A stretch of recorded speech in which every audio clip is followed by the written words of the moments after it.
Hello बच्चों। तो बेटा हम चल रहे थे एक्सरसाइज 3.3 पर और टॉपिक क्या था? फंक्शन। तो एक्सरसाइज 3.3 में बेटा हमने डोमेन को फाइंड आउट करना सीखा था, है ना। डोमेन कैसे निकालेंगे? तो क्वेश्चन नंबर जो हमारा 3 है, इससे पहले हमने क्वेश्चन नंबर फर्स्ट डिस्कस किया था और क्वेश्चन नंबर सेकंड डिस्कस किया था। उन दोनों में दोनों ही क्वेश्चंस में हमने क्या फाइंड आउट करना सीखा था? डोमेन। लेकिन इस क्वेश्चन में आपको डोमेन और रेंज दोनों ही वैल्यू फाइंड आउट करनी है। डोमेन भी फाइंड आउट करना है और रेंज भी फाइंड आउट करना है। तो सबसे पहले तो जो हम जानते हैं डोमेन, उसको फाइंड आउट कर लेते हैं, फिर आपको बताएंगे कि रेंज कैसे फाइंड आउट की जाती है। ठीक है, तो ये क्वेश्चन मुझे दे रखा है f x is equal to a x plus b upon b x minus a. अब इसका डोमेन आप कैसे निकालते हैं बेटा? डोमेन के लिए सिंपल सा फंडा मैंने बताया था आपको कि ये वैल्यू जो डिनोमिनेटर की वैल्यू है, ये वैल्यू हमारी जीरो नहीं होनी चाहिए, ऐसी एक्स की वैल्यू आपको लेनी होती है। अगर ये डिनोमिनेटर जीरो हो गया ना, तो जीरो से इसको डिवाइड करने पर ये फंक्शन हमारा कैसा हो जाता है? नॉट डिफाइन हो जाता है। यहाँ जीरो अगर हो जाएगा और जीरो से आप जो कुछ भी ऊपर आएगा उसको डिवाइड करोगे तो इनफाइनाइट आएगा, और हम बोल देंगे कि फिर वो फंक्शन डिफाइन नहीं है। एक्स की अगर कोई वैल्यू ऐसी लगा दे कि ये जीरो बन जाए, और जीरो पर जीरो जब डिनोमिनेटर में बन रहा है, तो बेटा ये फंक्शन हमारा जब जीरो से मैं इसको डिवाइड करूंगा न्यूमरेटर को, तो क्या आ जाएगा? इनफाइनाइट। मतलब आप बोलेंगे कि उस वैल्यू पर जिस पर कि डिनोमिनेटर जीरो बन रहा है, उस वैल्यू को फंक्शन डिफाइन नहीं है। ये मैंने आपको प्रीवियस वीडियो में बताया था, और क्वेश्चन नंबर फर्स्ट और सेकंड दोनों इसी टॉपिक पे बेस्ड थे, है ना। तो अगर आपने बेटा वो वीडियोस नहीं देखे हैं तो एक बार जरूर देख लें, वो आपके लिए हेल्पफुल होने वाली है। तो यहां सबसे पहले हम डोमेन निकालते हैं। तो इसके लिए एक प्रोसीजर मैंने आपको बताया था बेटा कि आप लोग सबसे पहले क्या करेंगे, जो डिनोमिनेटर है ना उसके जीरोज निकाल लो। जीरोज का मतलब वो वैल्यू निकाल लो एक्स की जिन पर की डिनोमिनेटर हमारा क्या होगा? जीरो होगा। एक्स की उन वैल्यूज को निकाल लो जिन पर की डिनोमिनेटर क्या होगा बच्चों? जीरो होगा। तो वो कैसे निकालेंगे? आप बस इसके रूट निकाल लो। ये जीरो कहाँ होगा? अपने रूट्स पर होगा, तो आप इसके रूट निकाल लो। ठीक है, इसके रूट कैसे निकालोगे? B x minus a is equal to zero, तो b x is equal to हो जाएगा ए, और एक्स इज इक्वल टू कितना आ जाएगा? A upon b. मतलब अगर x is equal to a upon b आप यहाँ लगा देंगे ना बेटा, यहाँ पर एक्स की प्लेस पर, तो ये डिनोमिनेटर जीरो आ जाएगा। आप लगा के देख लीजिए। देखो, आप ए अपॉन बी लगा रहे हो एक्स के प्लेस पर, तो ये हो जाएगा a upon b into a plus का बी, और अपॉन में कितना? B into a upon b minus a, b से बी कट गया, तो ये आ जाएगा a square upon b plus b, और अपॉन बेटा क्या बचा? a minus a. तो आप इसको और सॉल्व करेंगे तो ए स्क्वायर अपॉन बी, और ये प्लस का b, अपॉन में कितना आ गया? जीरो। अब जीरो जैसे ही आया अपॉन में, तुरंत आपके समझ में आ गया, डिनोमिनेटर में जैसे ही जीरो आया बेटा, तो ये कितना दे देगा? मुझे इनफाइनाइट दे देगा। और जैसे ही इसने इनफाइनाइट दिया, आप समझ गए कि a अपॉन बी पर हमारा फंक्शन डिफाइन नहीं है। इनफाइनाइट आने पर आप क्या बोल देते हैं कि फंक्शन जिस पॉइंट पर ये इनफाइनाइट बना है फंक्शन की वैल्यू, उस पॉइंट पर फंक्शन डिफाइन नहीं है। मतलब a अपॉन बी पर ये फंक्शन हमारा डिफाइन नहीं है।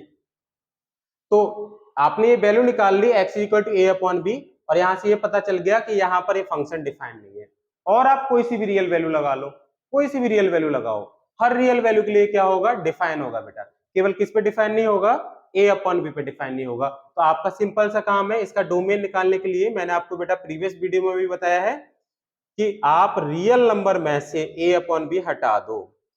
और रियल नंबर में से जब ए अपन भी हटा देंगे, तो इसका मतलब ये हो गया कि कोई सा भी रियल नंबर यहाँ एक्स के प्लेस पे लगा लो, बस ए अपन भी मत लगाओ, क्योंकि ए अपन भी लगाने पर ये फंक्शन कैसा आ जा रहा है? नॉट डिफाइन आ जा रहा है। तो डोमेन तो इसका ये हो गया। जो तीसरे का फर्स्ट पार्ट था ना, इसका डोमेन तो हमारा ये निकल आया। आई होप समझ में आया होगा। अब बात आती है कि how to find range of this function. अब रेंज को कैसे फाइंड आउट करेंगे? तो देखो बेटा, इसको कैसे फाइंड आउट करेंगे ये मैं आपको बताता हूं। इसको रफ कर लेते हैं एक बार, ठीक है। ये तो हो गया डोमेन का काम। रेंज कैसे फाइंड आउट करेंगे? तो इसका प्रोसीजर, रेंज निकालने का बेटा प्रोसीजर क्या है आप समझिए कि सबसे पहला स्टेप आपके पास होगा कि आप y is equal to f x लगाइए। क्या करोगे बेटा? y को एफ एक्स के इक्वल लगाइए। तो y is equal to f x की वैल्यू कितनी है a x plus b upon b x minus a. आपने y equal to f x put कर दिया और एफ एक्स की वैल्यू आपने लगा दी। अब आप क्या करेंगे बेटा, इसको सिंप्लीफाई करेंगे और x की value in terms of y find out करेंगे।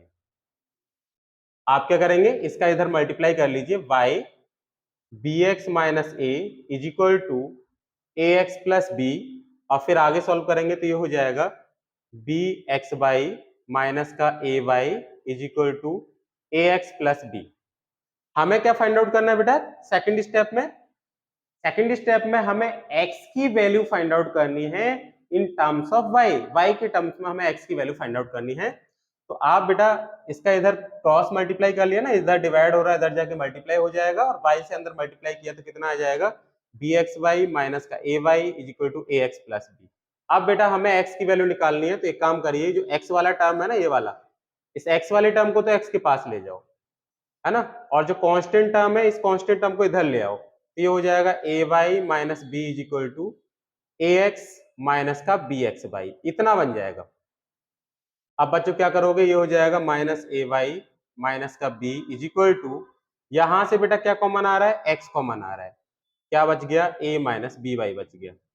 अब आप क्या करेंगे, माइनस का ए वाई माइनस का बी अपॉन, बेटा यहां पर देखिए a माइनस बी वाई का क्या हो रहा है, मल्टीप्लाई हो रहा है, तो दूसरी साइड लेके जाओगे तो क्या हो जाएगा, ये हमारा डिवाइड हो जाएगा। ये मेरे पास x की वैल्यू आ गई। अब आप यहां पर देखो बेटा, x की वैल्यू y के टर्म्स में आ गई, x की वैल्यू किसके टर्म्स में आ गई, y के टर्म्स में आ गई, ठीक है। x इज इक्वल टू कितना आ गया, ये आ गया बेटा। अब x की वैल्यू जब y के टर्म्स में आ गई, तो अब आप ये देखो कि y की किस वैल्यू के लिए ये x डिफाइन है। डिफाइन वाला केस वही है जो हमने पीछे निकाला है बेटा, बिल्कुल सेम प्रोसीजर है जैसे हम यहाँ पर निकालते थे ना, डोमेन में जो निकालते थे x की वैल्यू निकालते थे, और रेंज में हम लोग y की वैल्यू निकालते हैं कि y की किन वैल्यूज के लिए ये x डिफाइन होगा। डिफाइन का मतलब वही है कि y की ऐसी वैल्यू हमें लेनी है कि डिनोमिनेटर में हमारा जीरो ना बने। y की हमें कैसी वैल्यू लेनी है बेटा, जिनसे कि डिनोमिनेटर में हमारा जीरो ना बने। डिनोमिनेटर में अगर जीरो बन गया तो बेटा x हमारा डिफाइन नहीं होगा। तो आप कैसे निकालेंगे, यहां पर वही कि आप जो डिनोमिनेटर है इसका रूट निकाल लो, a minus b by is equal to zero, मतलब a is equal to b by, तो y इज इक्वल टू कितना हो जाएगा, a upon b, that is y is equal to a upon b पर ये denominator हमारा क्या बन रहा होगा, जीरो बन रहा होगा। और जब डिनोमिनेटर इस वैल्यू पे जीरो बन रहा है तो मतलब जीरो जैसे बनेगा तो इसका मतलब हो गया कि x की वैल्यू हमारे पास नॉट डिफाइन आ जाएगी, मतलब x की वैल्यू जो आएगी वो बेटा नॉट डिफाइन हो जाएगी। तो आपको y की ये a अपॉन बी वैल्यू नहीं लेनी, क्योंकि a अपॉन बी पर हमारा ये जो x की वैल्यू है डिफाइन नहीं हो पा रही है।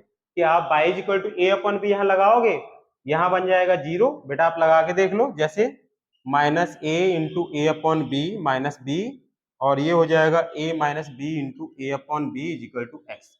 आपने क्या किया, y के प्लेस पर a अपॉन बी लगाया और इसको सॉल्व कर दिया। जब सॉल्व किया तो ये minus a square b minus का b अपॉन ये कितना बेटा a minus a is equal to x, ये कट जाएगा। तो आप देख रहे हैं नीचे जीरो बच गया, जीरो से जब मैं इस नंबर को डिवाइड करूंगा तो क्या आ जाएगा, इनफाइनाइट। और इनफाइनाइट का केस हम क्या बोलते हैं कि ये नॉट डिफाइन हो गया, मतलब x ऐसा हमें मिलेगा ही नहीं। जीरो से डिवाइड कर रहे हो तो ये हमारे पास क्या आ गया बेटा, इनफाइनाइट आ गया, मतलब x is equal to infinite.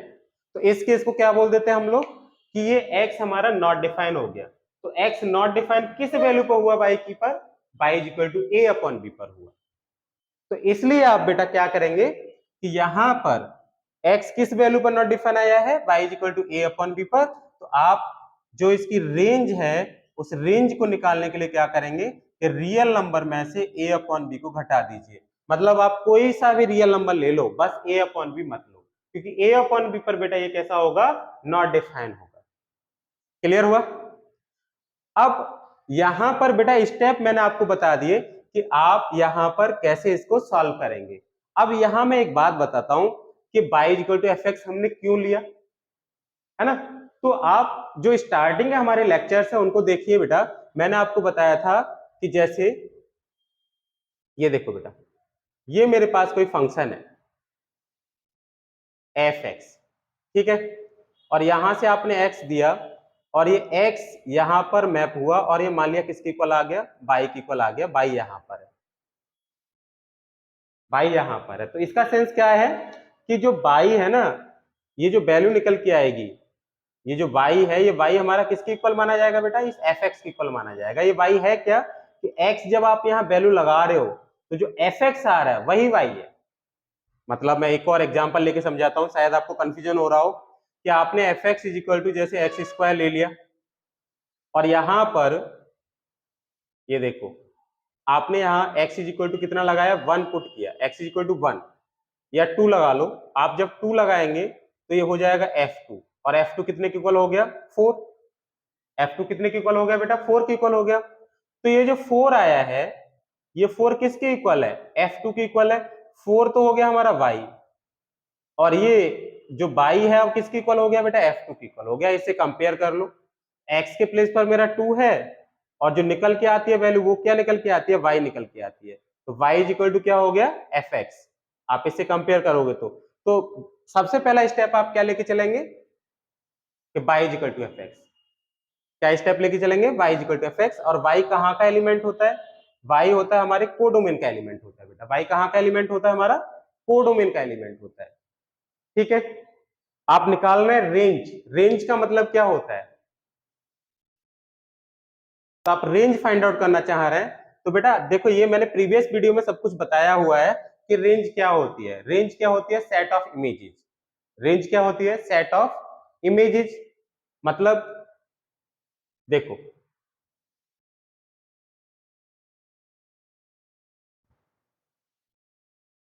जैसे ये मेरे पास कोई फंक्शन है एफ एक्स, यहाँ पर a1 a2 a3 a4 और ये b1 b2 b3 b4। ये a1 मान लिया b1 पे मैप हो गया, a2 मान लिया b2 पे मैप हो गया, a3 b3 पर और a4 कहाँ मैप हो गया, b4 पर मैप हो गया। तो आप क्या कह रहे हैं कि ये क्या है, a1 की इमेज है b1, a2 की इमेज है b2, a3 की इमेज है b3, a4 की इमेज है b4। आप इसे ऐसे भी लिख सकते हैं, ये रूल क्या था आपके पास, एफ एक्स था ना, मतलब x की जगह पर अगर आप a1 लगा रहे हैं, आप इसे ऐसे भी लिख सकते हैं। मैंने आपको ऑर्डर्ड पेयर की फॉर्म भी बताई हुई है कि आप x के प्लेस पर क्या लगा रहे हो बच्चों, a1। अगर a1 लगा रहे हो तो ये कहां जाके मिल रहा है, b1 पे जाके मिल रहा है।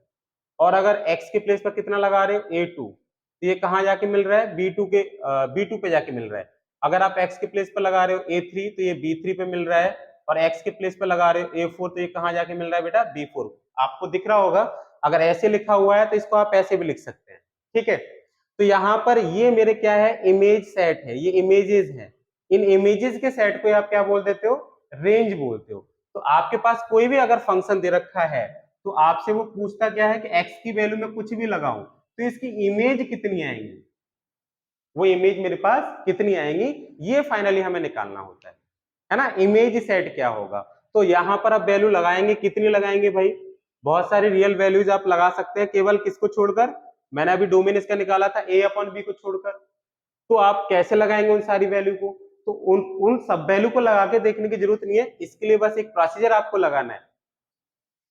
पहला स्टेप क्या करना है आपको, y equal to f x मानना है। ये y हमारा कहाँ का एलिमेंट है, y है हमारा रेंज का एलिमेंट।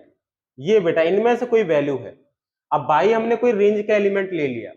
हम क्या ढूंढते हैं कि ये जो y है ना, ये रेंज का एलिमेंट है। जैसे मैंने ये उठा लिया, ये मैंने कोई भी रैंडमली एलिमेंट उठा लिया, तो हम ये देखते हैं कि ये जो y है ये किसकी इमेज है, कौन से एलिमेंट की इमेज है इनमें से। जैसे यहाँ पर बाई b2 को मैंने y मान लिया, ठीक है। तो मैं ये देखूंगा कि ये b2 हमारा रेंज में अगर है तो इसकी मुझे इमेज मिल जाएगी। अगर b2 मेरा रेंज में है तो इसकी क्या मिल जाएगी, सॉरी प्री इमेज मिल जाएगी। जैसे यहाँ पर देख रहे हो b2 कहां पर जाके मैप हो रहा है, a2 पे जाके मैप हो रहा है। b2 कहां मैप हो रहा है बेटा, a2 पर, तो b2 की प्री इमेज मिल गई ना a2, ठीक है। तो रेंज निकालने के लिए हम क्या करते हैं, y इक्वल टू fx लेंगे। y कहां का एलिमेंट है, रेंज का एलिमेंट है, ठीक। तो y इक्वल टू fx और y is equal to f x की वैल्यू आपने लगा दी, फिर आप क्या करेंगे बेटा, दूसरे स्टेप में इस पूरे को सिंप्लीफाई करेंगे, और इस पूरे को सिंप्लीफाई करके आप क्या करोगे, x की value in terms of y निकाल लेंगे। x की value in terms of y आप फाइंड आउट कर लोगे। अब आप ये देख लो बस यहां पर कि ये जो x है, ये x हमारा y की किस वैल्यू पर, किन किन वैल्यूज पर डिफाइन है। तो जैसे डोमेन में हम डिफाइन देखते थे, वैसे ही हमें रेंज में डिफाइन देखना है। तो निकालना कैसे है बेटा, जैसे डोमेन में निकालते थे ना, डिफाइन कहां होगा कि डिनोमिनेटर हमारा जीरो नहीं आना चाहिए। तो डिनोमिनेटर जीरो नहीं आना चाहिए, तो आप क्या करेंगे, इसका रूट निकाल लिया, केवल इस रूट पर ही ये जीरो बनेगा बेटा, और किसी वैल्यू पर तो नहीं बनेगा। तो आपने क्या कर दिया, रियल नंबर में से इसके रूट को माइनस कर दिया।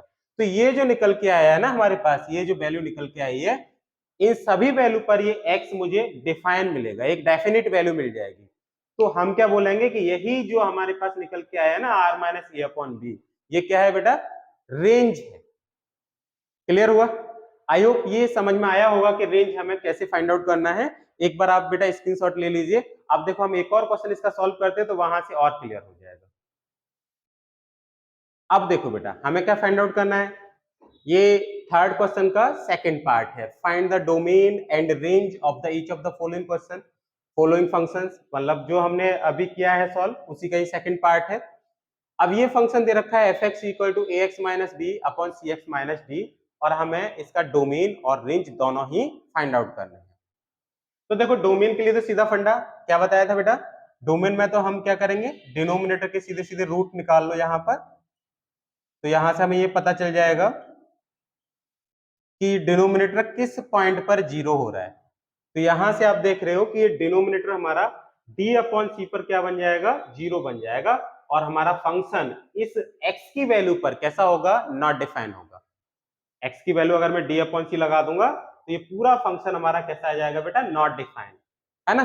तो हम क्या करेंगे, डोमेन का तो सीधा फंडा बेटा कि रियल नंबर में से आप क्या करोगे, इस पॉइंट को हटा दोगे, इस पॉइंट को छोड़कर, और ये हर जगह कैसा है, डिफाइन है। तो डोमेन तो क्लियर है कि डोमेन तो हम ऐसे निकाल लेंगे, है ना, प्रीवियस क्वेश्चंस में हमने कई जगह पर ये कर रखा है।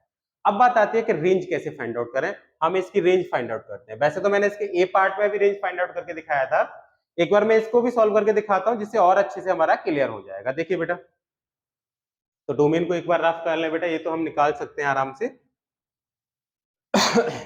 रेंज के लिए सबसे पहले क्या करना होता है, लेट y = fx, मैंने आपको बताया था बेटा, fx को किसके इक्वल मानना होता है, y के इक्वल मानना होता है। तो y = fx की वैल्यू कितनी है, ax minus b upon cx minus d, ये हमारी fx की वैल्यू हो गई। अब आप क्रॉस मल्टीप्लाई करेंगे, ठीक है, तो ये हो जाएगा y(x/c minus by d is equal to ax minus b. आपको करना क्या होता है, x की value in terms of y find out करनी होती है। क्या करना होता है, x की value in terms of y find out करना होता है। तो आप क्या करेंगे बेटा, देखो ये x वाला टर्म तो x के पास ले आओ, और ये कांस्टेंट को इधर ले जाओ। तो ये हो जाएगा, जब मैं इस कांस्टेंट को इधर लेके जा रहा हूं राइट हैंड साइड, तो ये माइनस का है, इधर जाके प्लस का हो जाएगा। तो b minus by d is equal to, और ये वाला टर्म आप इधर लेके जा रहे हो, तो ये हो जाएगा ax minus x by c. तो b minus by d is equal to, यहां से क्या कॉमन आ जाएगा, x, तो a माइनस कितना हो जाएगा, बाई सी। बेटा मुझे x की वैल्यू क्या बताया था, x की value in terms of y ये फाइंड आउट करना होता है, मतलब मुझे x की वैल्यू निकालनी होती है। तो जब आप x की वैल्यू यहां से निकालोगे तो कितना निकलेगा बेटा, x is equal to b minus by d upon में क्या आ जाएगा, a माइनस बाई सी। ठीक है, ये बन के आ गया, x की value in terms of y आ गया। अब आप ये देख लीजिए कि ये जो x है y की किस वैल्यू के लिए, किन वैल्यूज के लिए डिफाइन है, ये x y की किन वैल्यूज के लिए डिफाइन है, यही देखेंगे ना। तो कैसे बताया था बेटा, डिफाइन का मतलब तो जो हमने डोमेन के लिए यूज किया ना, वही सेम सेंस है कि ये देख लो, ये डिनोमिनेटर हमारा जीरो नहीं बनना चाहिए। ऐसी वैल्यू हमें लेनी है कि डिनोमिनेटर में y की ऐसी वैल्यू लो कि डिनोमिनेटर में जीरो ना आए। अगर जीरो आ गया तो हमारा जो x होगा वो नॉट डिफाइन हो जाएगा। तो बेटा क्या करेंगे, a minus by c is equal to 0, मतलब a इज इक्वल टू हो जाएगा बाई सी, तो y इज इक्वल टू कितना हो जाएगा, y इज इक्वल टू मेरे पास आ जाएगा a अपॉन सी।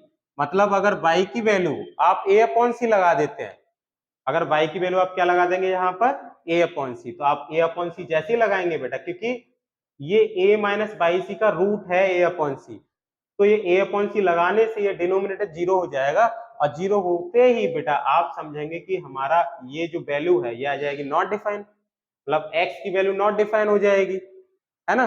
और जैसे नॉट डिफाइन हुआ तो समझ लो कि इस वैल्यू को आपको नहीं लगाना, हमें केवल डेफिनिट वैल्यू लेनी है, डिफाइन वैल्यू लेनी है ना। तो आप क्या करेंगे, इस वैल्यू को रियल नंबर में से हटा देंगे, रियल नंबर माइनस ए अपॉन सी, मतलब और कोई रियल नंबर आप लगा लीजिए, बस ए अपॉन सी मत लगाइए। ए अपॉन सी लगाने से गड़बड़ है भाई।